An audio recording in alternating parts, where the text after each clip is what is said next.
For Fabio Carvalho, the clamour of January's deadline day, when Liverpool tried and failed to sign him from Fulham before the 11 p.m. cut-off point, was nothing new. He is only 19, but the biggest clubs in the country have been vying for his signature for years. Long before lighting up the championship with Fulham, Carvalho was causing what Greg Crutwell, founder and chairman of Fulham FC, his first club in England, describes as a circus of interest on the 3G pitches and concrete courts of South London. Manchester United flew representatives down from Manchester to meet him. Chelsea took him on a tour of their Cobham headquarters.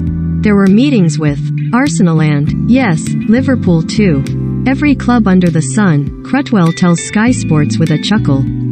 Carvalho could have gone anywhere, according to Crutwell, but he and his family, who had moved to London from Lisbon only a few years earlier, turned down their more prestigious suitors in favour of a move to Fulham in 2015. It is fair to say the decision has paid off.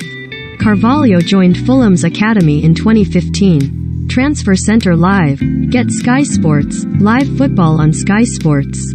Having excelled in Fulham's academy, the attacking midfielder is now flourishing at senior level.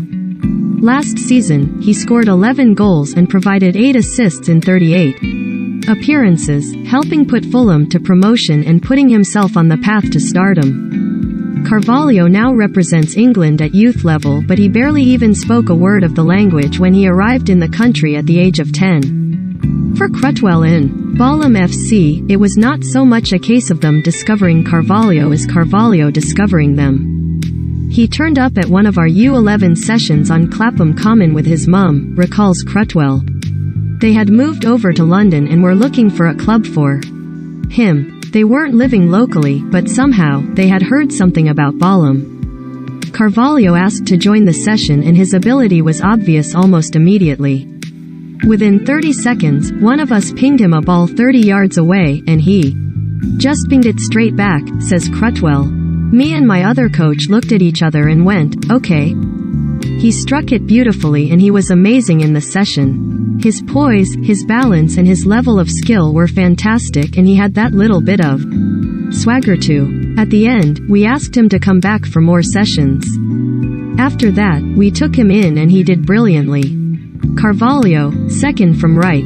Pictured at Fulham FC, photo, Fulham FC. Carvalho, bottom left, spent 3 years with the club, photo, Fulham FC. Carvalho had been part of Benfica's academy back in Portugal, but he embraced his new surroundings at Fulham and impressed his coaches as much off the pitch as he did on it.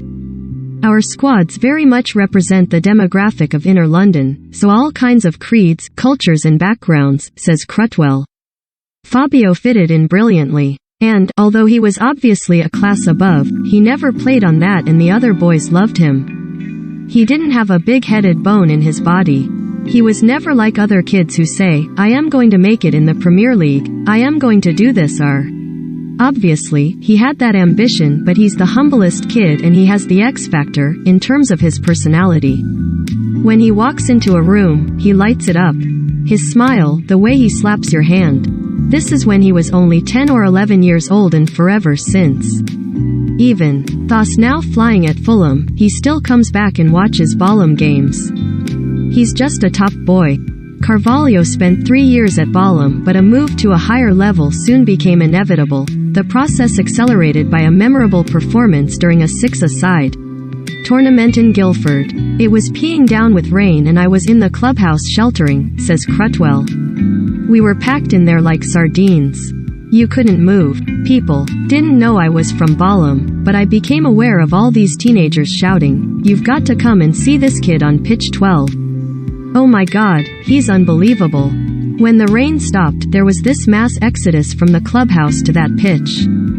I got there and Fabio was doing Rabona crosses from out wide and all kinds of tricks. It was ridiculous. I had already been contacted by Fulham at that point, but it was after that tournament that I started to get a lot of calls from Chelsea and other clubs and the whole academy circus started. Carvalho had become hot property, but he was unfazed by the attention and, crucially, unpressured by those close to him.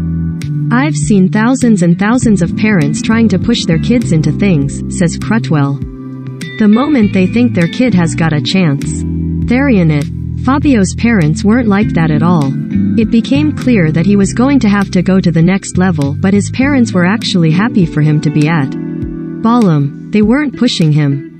In fact, when we did the deal with Fulham, having met all those other clubs, they insisted he saw out the season with us because they were totally happy with his development here. Carvalho signs for Fulham alongside Fulham coaches Ollie Canner, second left, Greg Crutwell, center, and Pedro Soares, bottom right. Their trust in Fulham was such that they even asked Crutwell and the club's goalkeeping coach Pedro Soares, a Portuguese speaker, to help them with the decision-making process and lead negotiations on their behalf. They didn't speak much English, so we were aware they could have been taken advantage of by other clubs, but they were really good at seeing what was best for him in the long term, says Crutwell. Going into Chelsea was like taking him around Disneyland. Other clubs dangled every carrot possible. But Fabio's parents saw past that. They weren't starstruck. They saw that Fulham, which was also a Category 1 academy, was the right place for him. Colin Amagbahine, now Fulham's first-team development coach, played a key role in organizing the move, and Hugh Jennings, the club's academy director at the time, was similarly influential.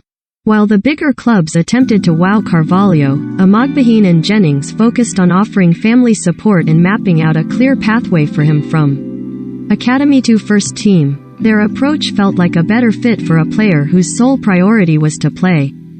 Carvalho celebrates with Fulham teammate Harry Wilson. That's the key thing about Fabio, he just wants to play football, says Crutwell. Obviously, he was excited by the interest he was getting, but I don't think he was that bothered about where he went. That's what some of the clubs got wrong. Fabio was just as interested in playing in a pickup game in the park across the road as he was in training at Chelsea. He just wanted to play, whether it was in a cage in Stockwell or whatever. Carvalho was given freedom to express himself at Fulham, and while the step up to professional football has brought greater physical and tactical demands, Fulham have been careful to ensure he retains the flair and spontaneity that make him so special.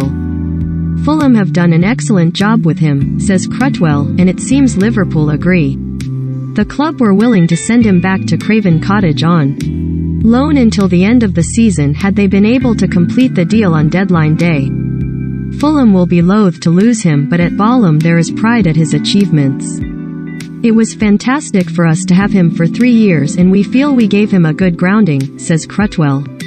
He's only slight, but he's physical. As a number 10, he's got magic in his feet, but he's also a magical person. I see the same kid now as I did on Clapham Common, and I see the same joy in playing. He must never lose that.